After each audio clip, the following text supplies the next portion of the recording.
Salut! I am Elizabeth Meindl, and I am a graduate student at Goddard College in the MFA program focusing on interdisciplinary arts. This video is a brief introduction to some of my artwork from this semester, striving to broach what my praxis is, and hopefully discussing the ethical engagement that it requires and includes. During my second residency at Goddard College in the summer of 2014, a seed was planted during my advising meetings. A comment was made about my advisor's amazing beard. When I say amazing, I mean this in all defining categories for a beard. It was fluffy. It was long. It was full and soft looking. It was well shaped and mostly white. It was comforting and inspiring. It was all the things that a beard could be. As the conversation began about my advisor's beard, he commented that he was always amused at how open people were about talking about a secondary gender identifier. I quickly ran over in my mind what secondary gender identifiers were. For women, there are hips, breasts, and menstruation. For men, there are broadening shoulders, testicles, and beards. I silently decided that nothing else on that list was acceptable to walk up to a stranger and say, "You have an awesome blank. Can I touch it?" I was surprised that it was so acceptable to talk about beards when you realized what category they fell under. The conversation continued for a short while, and as some of the other men in my group continued to talk, they brought up their insecurities of choosing to have a beard. Mornings that they would wake up and think, "You look ridiculous. What's wrong with you? And why did you think you could pull this off?" I had to admit I had never considered the same lack of confidence could be expressed by the male gender. I recognized this as sexist. Unfortunately, it was still very true. We as a group moved on, but I was stuck on beards for the rest of my residency and the weeks following. I continued to attempt to come up with anything comparable for women, any identifier, any characteristic that was uniquely female and equally socially acceptable to discuss. For weeks I racked my brain with no success, finally settling on the closest thing being a pregnant woman's stomach, and the seeming acceptable behavior of commenting on it, and in extreme cases, touching it without permission.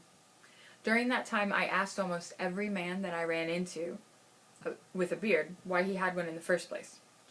I began to wrestle with wanting to know more about the modern male and his beard, and having nothing I could compare it to as a gender. There was this thing that I could relate to personally, and that was my breasts. Because of their size, they've often been a topic of conversation, and I have wrestled with this. They are occasionally introduced separately from me, and at one point they had their own Facebook fan page, and have been tagged in many photos under their own name. And I have had numerous experiences of people either asking to touch them, or simply skipping the question entirely, and reaching out to touch them without permission.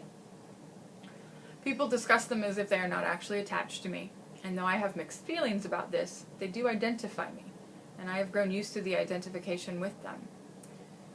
So the project began with a few conversations.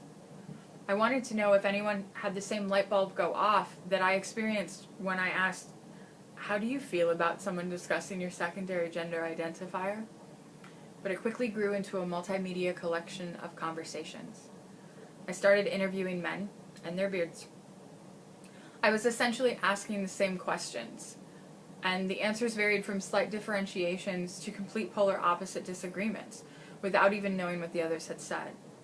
Almost every man I spoke to started off by saying he doubted he would have anything interesting to say, and at the end of our session, sometimes up to an hour long, would comment, "I guess I did have something to say about beards."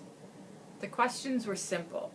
I tried not to get too personal so I could ask the same questions to men both young and old, friends and strangers, those in authority and those under my care. I work as an educator.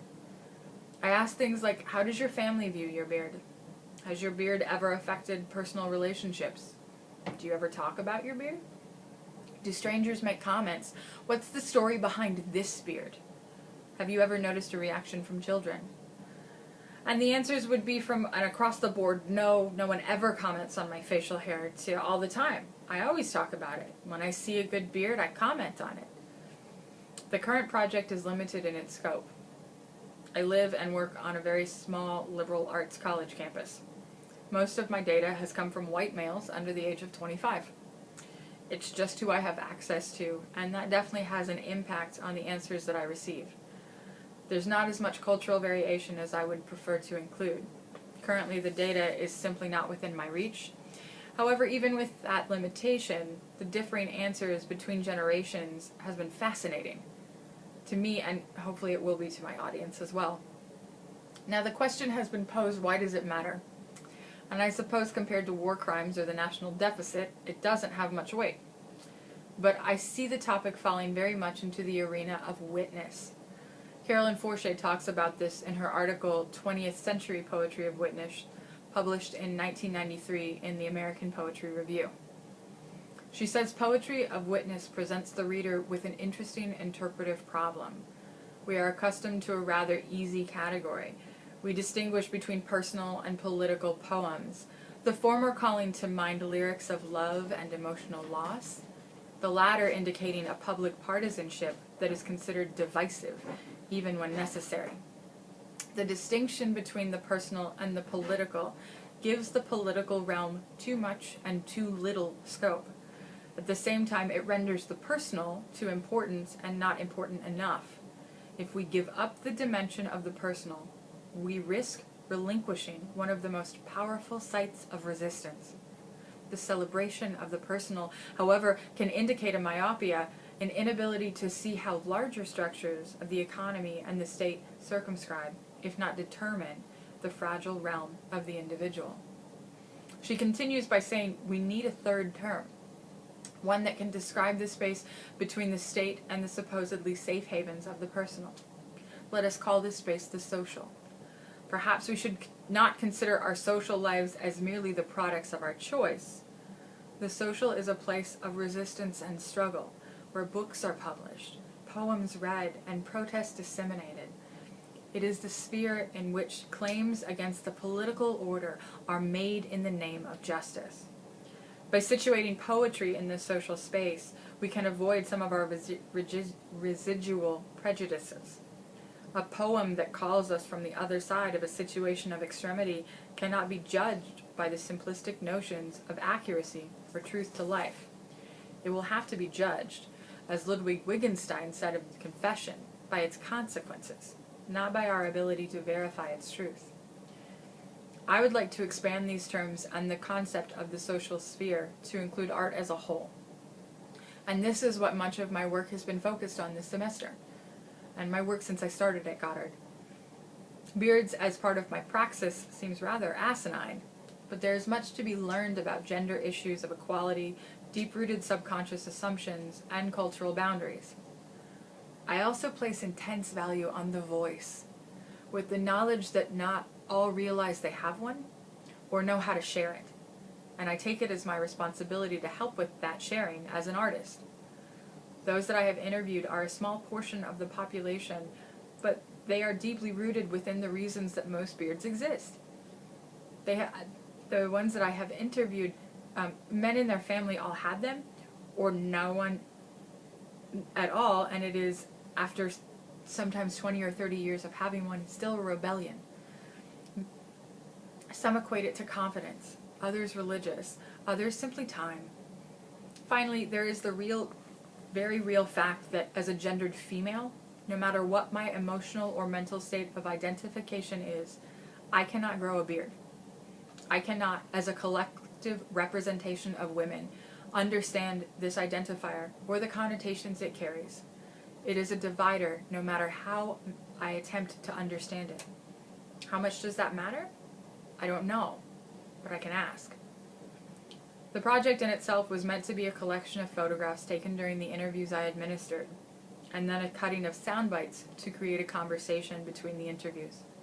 This was not meant to misconstrue what was said, but rather highlight the vast differences in opinions and experiences. The photographs and interviews were to some extent meant to be anonymous.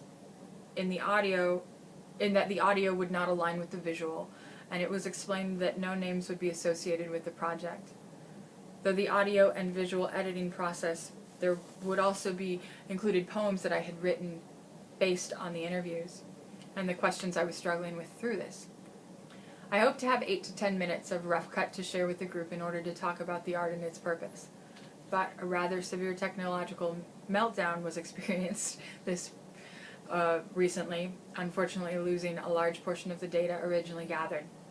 So part of the conversation now I would like to suggest is, how do you deal with the mortality of art in our modern age of technology?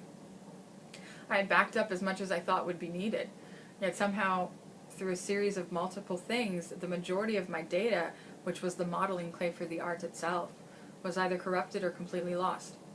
This caused me to have to completely redefine my presentation and how I intended to share with my audience the journey I was taking. It forced me to wrestle with the reality of loss. It's not the death of a person or a loved one, but it is completely the risk of the modern creation of art. I write, I create visual things. What happens if, as an artist, my art is gone?